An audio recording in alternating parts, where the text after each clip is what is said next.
नमस्कार दोस्तों, मैं डॉक्टर स्मिता आप सभी को मेरे YouTube चैनल पे बहुत बहुत स्वागत करती हूँ। आज हम लोग एक बहुत ही कॉमन प्रॉब्लम के बारे में डिस्कस करेंगे। उस प्रॉब्लम का नाम है गर्दन में पेन। गर्दन में पेन या नेक पेन या फिर सर्वाइकल स्पॉन्डिलोसिस, ये क्या है, ये क्यों होता है, क्यों आजकल बहुत ज़्यादा लोगों में दिखाई देता है गर्दन में पेन, इसका क्या क्या कारण है, और अगर गर्दन में पेन होता है तो हमें क्या क्या लक्षण सभी दिखने को मिलता है, और हम उसको कैसे प्रिवेंट कर सकते हैं, और ऐसी हम क्या होम्योपैथिक मेडिसिन लें जिससे हमें गर्दन पेन या नेक पेन या फिर सर्वाइकल स्पॉन्डिलोसिस से हमें परमानेंटली छुटकारा मिल सकता है। ये वीडियो बहुत ही ज़्यादा इन्फॉर्मेटिव होने वाला है दोस्तों, मेरे साथ बने रहिए एंड तक। अगर अभी अभी आप मुझसे जुड़ रहे हैं तो मेरे चैनल को सब्सक्राइब करिए, पास में दिए गए बेल आइकन को भी हिट करिए जिससे मेरे अपडेटेड वीडियो की नोटिफिकेशन आपको मिलती रहेगी। चलिए शुरू करते हैं।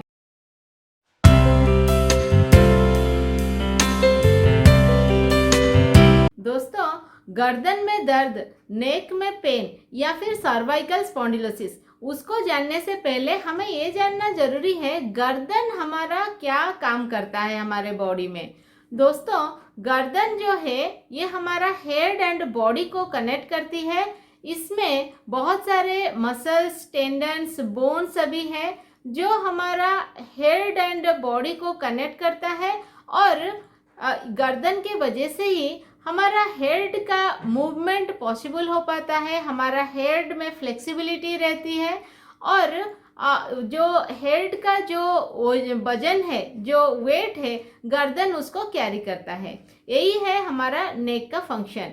दोस्तों, हमारा जो नेक है ये इसमें बहुत सारे मसल हैं। तो अगर इस मसल में हम उसको मसल का ओवर यूज करते हैं, एक पर्टिकुलर मसल का या फिर ग्रुप ऑफ मसल का अगर हम ओवर यूज करते हैं, या फिर गर्दन में जो बोन सभी हैं उसमें अगर स्ट्रक्चरल चेंजेस हमें दिखाई देता है तो हमें नेक में पेन होता है, या फिर गर्दन में पेन, या फिर हमारा सर्वाइकल स्पॉन्डिलोसिस होता है। यही हमारा गर्दन का पेन या फिर सर्वाइकल स्पॉन्डिलोसिस है। तो ये गर्दन में दर्द का क्या क्या कारण है, या फिर जो सर्वाइकल स्पॉन्डिलोसिस है उसका क्या क्या कारण है दोस्तों। जो अगर हम इसका मेन कारण है, अगर हम एक पर्टिकुलर पोजीशन पे हमारा हेड को रखते हैं।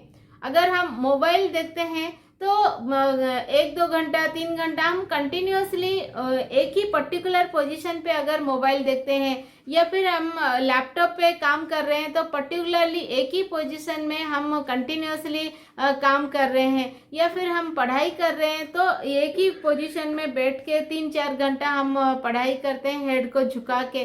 तो अगर एक ही पोजीशन में हमारा हेड रहता है, और जिसकी वजह से हमारा एक पर्टिकुलर सेट ऑफ मसल और ग्रुप ऑफ मसल का नेक का अगर ओवर यूज होता है तो हमें गर्दन में पेन फील होता है, या फिर हमारा अगर मसल स्टिफनेस हो जाता है, मसल टायर्ड हो जाता है तो हमें गर्दन में पेन होता है। ये हमारा पहला कारण है।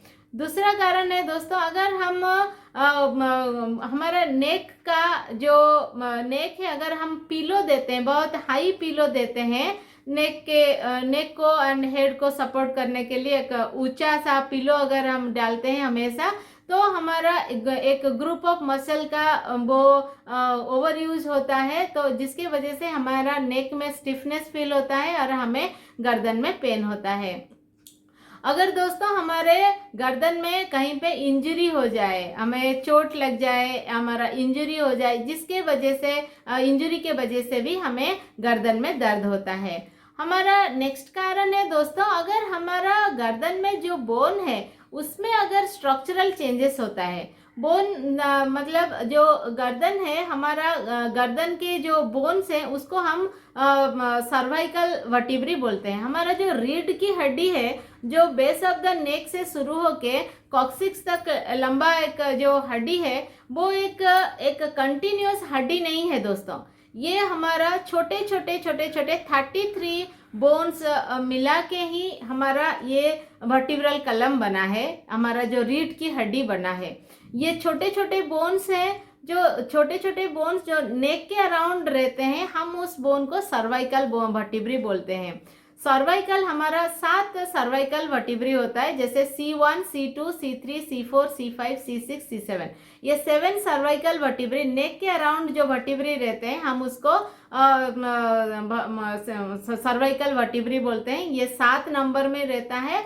और जो उसका जो इंटरवर्टिब्रल डिस्क है, जो डिस्क है उसका, जो डिस्क, दोनों डिस्क में थोड़ा वो डिस्क के अंदर एक जेली टाइप कुशन रहता है। ये टोटल जो वर्टिब्री है 33, ईच वर्टिब्री के जो डिस्क होता है, डिस्क को, एक डिस्क को दूसरे डिस्क को सेपरेट करने के लिए एक जेली टाइप कुशन रहता है, जिस कुशन के वजह से हमारा डिस्क का मूवमेंट प्रॉपर हो पाता है, फ्लेक्सिबिलिटी रहता है।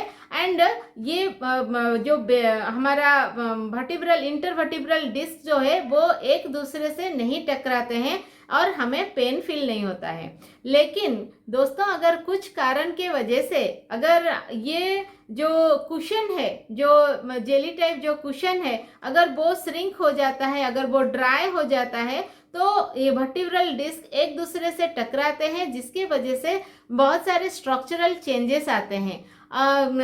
अगर हमारा डिस्क में प्रोलैप्स हो जाए, वो दोनों में दोनों वर्टिब्रल डिस्क में, इंटरवर्टिब्रल डिस्क में अगर टकरार होता है, फ्रिक्शन होता है, तो कहीं पे अगर उसमें प्रोलैप्स होता है तो क्या होता है, वो हमारा जो स्पाइनल कॉर्ड है, नर्व है, उसमें टच होता है, जिसके वजह से हमें पेन बहुत ज़्यादा फील होता है।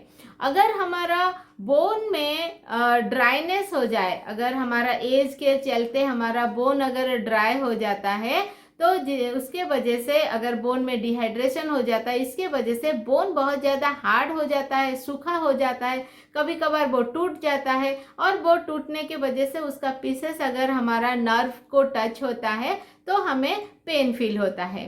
अगर हमारा जो है वर्टिब्रल कलम में प्रोलैप्स होता है, जिसके वजह से वो टच होता है हमारा जो नर्व को, इसके वजह से भी हमारा नर्व में टच हुआ तो हमारा नेक में और पेन होता है, और वो पेन हमारा हाथ तक, हमारा फिंगर तक रेडिएट होता है और हमें नमनेस फील होता है, क्योंकि इधर हमारा नर्व का इन्वॉल्वमेंट हो गया। अगर हमारा वो दोनों वर्टिब्रल डिस्क के अंदर अगर फ्रिक्शन होने के वजह से स्पर डेवलप हो जाता है, एक्सोस्टोसिस अगर डेवलप हो जाता है, अगर बोनी प्रोजेक्शन डेवलप हो जाता है, तो वो प्रोजेक्शन अगर नर्व को टच करती है, देन ऑल्सो हमारा गर्दन में पेन होता है, और जो नर्व जहाँ जहाँ गया है वहाँ पे हमें पेन होता है, नमनेस फील होता है, और हमें टिंगलिंग फील होता है, और ये दर्द बहुत ज़्यादा हमें पेनफुल होता है, बहुत ही ज़्यादा हमें पेन लगता है अगर नर्व का इन्वॉल्वमेंट होता है। यही है उसका कारण दोस्तों। उसका क्या क्या सिम्टम्स है। सिम्टम्स में दोस्तों ये इसमें मसल का ओवर यूज होता है तो मसल में पेन रहेगा, नेक में स्टिफनेस रहेगा, बहुत ज़्यादा दर्द हमें फील होगा। अगर स्ट्रक्चरल चेंजेस रहता है बोन्स में, वर्टिब्रल डिस्क में, तो हमारा क्या होगा, ये हमारा जो पेन है, अगर बहुत ज़्यादा पेन होता है वो बेस ऑफ द हेड को वो स्प्रेड होगा, नीचे हमारा शोल्डर में पेन रहेगा, और नीचे ये रेडिएट हो गया हाथ में आके फिंगर तक वो पेन आएगा। फिंगर में हमें नमनेस, हमारा हैंड में नमनेस, हमारा हाथ में नमनेस, हमारा नमनेस के साथ हमें टिंगलिंग भी फील होगा, क्योंकि इसमें नर्व का इन्वॉल्वमेंट रहता है। यही है उसका सिम्टम्स दोस्तों। इसको हम कैसे, कभी कभार हमें चक्कर भी आ सकता है, बहुत ज़्यादा हमें पेन रहेगा तो हमें चक्कर भी आ सकता है। यही है उसका सिम्टम्स। इसको हम कैसे प्रिवेंट कर सकते हैं दोस्तों। अगर हम एक पर्टिकुलर मसल का ओवर यूज ना करें, हम कंटिन्यूसली एक ही पोस्चर में मोबाइल ना देखें, या फिर अगर हम लैपटॉप पे काम करते हैं तो एक ही पोस्चर में हम हमारा हेड को ना रखें, थोड़ा सा हम अगर आधा घंटा 1 आवर अगर हम एक ही पोजीशन में काम कर रहे हैं तो थोड़ा हमारा हेड एंड नेक को स्ट्रेच एक्सरसाइज करते हैं, स्ट्रेचिंग करते हैं, फिर 10 मिनट के बाद अगेन हम अपने काम पे जाते हैं, तो मसल का ओवर यूज नहीं होगा। और हमें नेक में पेन नहीं फील होगा। अगर हम जो बहुत बड़ा हाई पिलो दे के सोते हैं, अगर हम पिलो जितना हमारा हेड एंड नेक में गैप है उतना छोटा पतला पिलो अगर हम दे के सोते हैं तो हमारा मसल का ओवर यूज़ नहीं होगा और हमें गर्दन में दर्द नहीं होगा। अगर हम बहुत thin pillows and soft pillow देते हैं या फिर बिना पिलो से अगर सोते हैं तो हमें गर्दन में पेन नहीं होगा। अगर हम गर्दन का फ्लेक्सिबिलिटी मेंटेन करते हैं, अगर हम हमेशा एक्सरसाइज करते हैं, अगर कुछ स्ट्रेचिंग वाला एक्सरसाइज करते हैं जैसे गर्दन को ऊपर ऊपर करना, नीचे करना, साइड करना, ऐसे अगर स्ट्रेचिंग वाला एक्सरसाइज अगर हम डेली बेसिस पे करते हैं तो गर्दन हमारा फ्लेक्सिबिलिटी मेंटेन करती है और उसको हमें गर्दन में पेन फील नहीं होता है। लेकिन दोस्तों ये तो हो गया अगर मसल इन्वॉल्वमेंट है, अगर मसल में अगर इन्वॉल्वमेंट रहता है, ओवर यूज होता है तो पेन होता है। लेकिन अगर उसमें स्ट्रक्चरल चेंजेस आ गए तो बोनी चेंजेस हो गया तो हम उसके लिए हम मेडिसिन ले सकते हैं। मेडिसिन होम्योपैथिक बहुत ही अच्छा काम करता है दोस्तों। होम्योपैथिक मेडिसिन बहुत ही फास्ट काम करता है, इफेक्टिवली काम करता है। वो मसल का ओवर यूज़ के वजह से जो हमें गर्दन का पेन रहता है, जो स्टिफनेस रहता है, उसको ठीक करती है। अलोंग विथ दैट अगर हमें सर्वाइकल स्पॉन्डिलोसिस है, सर्वाइकल स्पॉन्डिलोसिस मतलब हमारा स्ट्रक्चरल चेंजेस होता है अगर बोन में, सर्वाइकल बोन में, तो अभी भी वो बहुत फास्ट एंड इफेक्टिवली सेफली आपका जो सर्वाइकल स्पॉन्डिलोसिस है उसमें भी आपको परमानेंटली मुक्ति दे सकती है। ये होम्योपैथिक मेडिसिन बहुत ही सेफ है, फास्ट काम करता है, अच्छा काम करता है। तो मैं आपके साथ कुछ मेडिसिन शेयर करती हूँ दोस्तों। अगर आप आपका मेरे बताए हुए मेडिसिन के सिम्टम्स में अगर आपका पेन का सिम्टम्स रहता है तो आप वही मेडिसिन ले सकते हैं मेरे बताए हुए डोजेस पे अनुसार।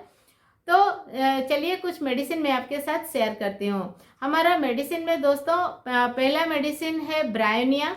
ब्रायोनिया बहुत ही अच्छा काम करता है अगर हमारा नेक में स्टिफनेस है, नेक में पेन है और थोड़ा सा भी मूवमेंट करते हैं तो हमें बहुत ज़्यादा दर्द फील होता है और रेस्ट लेने से, फुल्ली रेस्ट लेने से हमें बहुत अच्छा फील होता है। यही है ब्रायोनिया का की सिम्टम। थोड़ा सा भी स्लाइटेस्ट मूवमेंट किया तो हमें बहुत ज़्यादा दर्द होता है, हमारा नेक बहुत ज़्यादा स्टिफ होता है, पेन रहता है गर्दन में। अगर यही सिम्टम्स रहता है तो आप ब्रायोनिया ले सकते हैं। ब्रायोनिया 30 अगर आप दिन में 2 बार लेते हैं खाली पेट में तो आपको गर्दन पेन से या फिर स्पॉन्डिलोसिस से, सर्वाइकल स्पॉन्डिलोसिस से आपको परमानेंटली मुक्ति मिल सकती है। अगर आप लिक्विड फॉर्म में लेते हैं ब्रायोनिया 30 को तो डायरेक्टली अंदर टंग 1 और 2 ड्रॉप ले सकते हैं दिन में 2 बार खाली पेट में, या फिर अगर आप ग्लोबुल्स फॉर्म में लेते हैं तो 3 से 4 गोली दिन में 2 बार आप ले सकते हैं। हमारा नेक्स्ट मेडिसिन है दोस्तों कालमिया। कालमिया लाटीफोलिया एक बहुत ही अच्छी मेडिसिन है दोस्तों। अगर गर्दन के दर्द के साथ आपको अगर हेड के ऊपर, base of the head, back of the head में आपको पेन रहे, गर्दन पेन आपका रेडिएट होके शोल्डर में आए, हाथ में आए, फिंगर में आए, उसके साथ आपको नमनेस फील होता है, टिंगलिंग फील होता है, जहाँ जहाँ आपको पेन होता है वहाँ पे हाथ में, फिंगर में आपको नमनेस फील होता है पेन के साथ, तो आप कालमिया ले सकते हैं। कालमिया 30 अगर दिन में 2 बार लेते हैं तो आपको इस टाइप के पेन नमनेस से आपको परमानेंटली मुक्ति मिल सकती है और आपका सर्वाइकल स्पॉन्डिलोसिस परमानेंटली ठीक हो सकता है 15 दिन के अंदर। तो हमारा नेक्स्ट मेडिसिन है दोस्तों आर्निका। आर्निका बहुत ही अच्छा काम करती है जहाँ पे आपको अगर इंजरी के वजह से अगर आपको पेन होता है गर्दन में या और आपको बहुत ज़्यादा पेन आपका रेडिएट होता है और आपको मूवमेंट आपका नहीं हो पा रहा है तो आर्निका बहुत अच्छा काम करता है, क्योंकि आर्निका में वो आर्निका क्या करती है दोस्तों, ब्लड फ्लो को बढ़ाती है। तो ये अगर आप इंजरी के बाद अगर आप गर्दन में दर्द रहता है तो आप आर्निका ले सकते हैं। आर्निका 30 अगर दिन में 3 बार लेते हैं तो इस पेन, जो इंजरी के वजह से अगर आपको पेन है या फिर ऐसे पेन है जो रेडिएट होता है तो आपका वो ठीक हो सकता है। और आर्निका 30 को आप दिन में 3 बार लेंगे। हमारा नेक्स्ट मेडिसिन है दोस्तों कोनियम।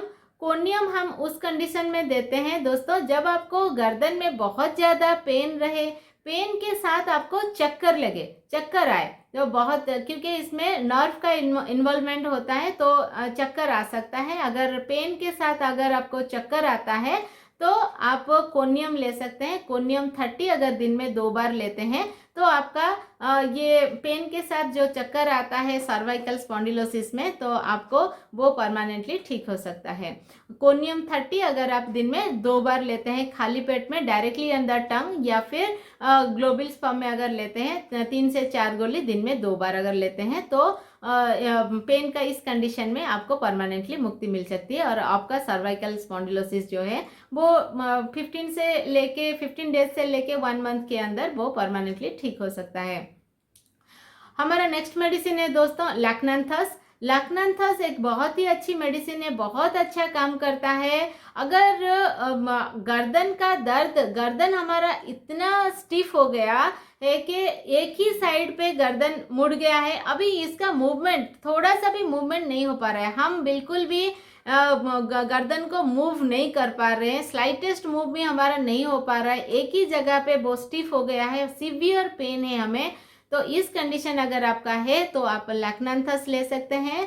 लैक्नांथस 30 अगर दिन में 2 बार लेते हैं तो ये सीवियर स्टिफनेस गर्दन का जो बिल्कुल भी मूव नहीं हो रहा है, एक ही जगह पे स्टिफ होके रह गया है और सीवियर पेनफुल है, इसको हम ठीक कर सकते हैं लैक्नांथस 30 देके। लैक्नांथस 30 अगर आप दिन में 2 बार लेते हैं तो आपका इस टाइप का पेन से आपको परमानेंटली मुक्ति मिल सकती है। ये तो हो गया आपका सिम्टम्स के हिसाब से कुछ मेडिसिन मैंने आपको बताया दोस्तों। इसके साथ में आपको एक कोई भी आप मेडिसिन लेते हैं, इस 4-5 मेडिसिन से आपका सिम्टम्स के हिसाब से, इसके साथ आपको स्पॉन्डिन ड्रॉप लेना है दोस्तों। स्पॉन्डिन ड्रॉप एक बहुत ही अच्छा काम करता है। स्पॉन्डिन ड्रॉप से आपको 20 ड्रॉप्स थोड़े से गुनगुने पानी में, 10 ml गुनगुने पानी में स्पॉन्डिन ड्रॉप्स को आप 20 ड्रॉप डालिए, दिन में 3 बार आप लीजिएगा। तो आपको कोई भी मेडिसिन चलाते हैं उसके साथ अब अगर आप 3 बार स्पॉन्डिन ड्रॉप लेते हैं तो आपका जो गर्दन का जो पेन है, जो स्पॉन्डिलोसिस है, जो स्टिफनेस है, तो वो उससे आपको परमानेंटली मुक्ति मिल सकती है। ये तो कुछ ही मेडिसिन मैंने, जो जनरल मेडिसिन फ्रिक्वेंटली क्लिनिक पे यूज होता है, उसको मैंने आपके साथ शेयर किया दोस्तों। इसके अलावा अगर आपका कोई कुछ और सिम्टम्स है गर्दन के दर्द में, तो आप अपने नज़दीकी होम्योपैथिक डॉक्टर से मिलिए, जिससे आपका केस टेकिंग अच्छी तरह से हो पाए, इंडिविजुअलाइजेशन अच्छी तरह से हो पाए और आपको पर्टिकुलर मेडिसिन मिल पाए जो आपको गर्दन के पेन से आपका या फिर सर्वाइकल स्पॉन्डिलोसिस से आपको परमानेंटली मुक्ति दे सके। अगर आप मुझसे जुड़ना चाहते हैं दोस्तों, मेरा नंबर ये डिस्क्रिप्शन में है, आप मुझे व्हाट्सअप कर सकते हैं या फिर मुझे डायरेक्टली कांटेक्ट भी कर सकते हैं। आशा करती हूँ दोस्तों मेरा ये वीडियो आपको इन्फॉर्मेटिव लगा है। अगर इन्फॉर्मेटिव लगा है, आप इस वीडियो को आपके जो फ्रेंड एंड रिलेटिव के साथ शेयर करिए। अगर आपको अच्छा लगा है तो इसको लाइक करिए एंड मेरे चैनल को सब्सक्राइब करिए, पास में दिए गए बेल आइकन को भी हिट करिए, जिससे मेरे अपडेटेड वीडियो की नोटिफिकेशन आपको मिलती रहेगी। मिलते हैं दोस्तों इसी तरह से नॉलेजेबल होम्योपैथिक रिलेटेड वीडियो के साथ। तब तक के लिए eat healthy, stay healthy. Thank you.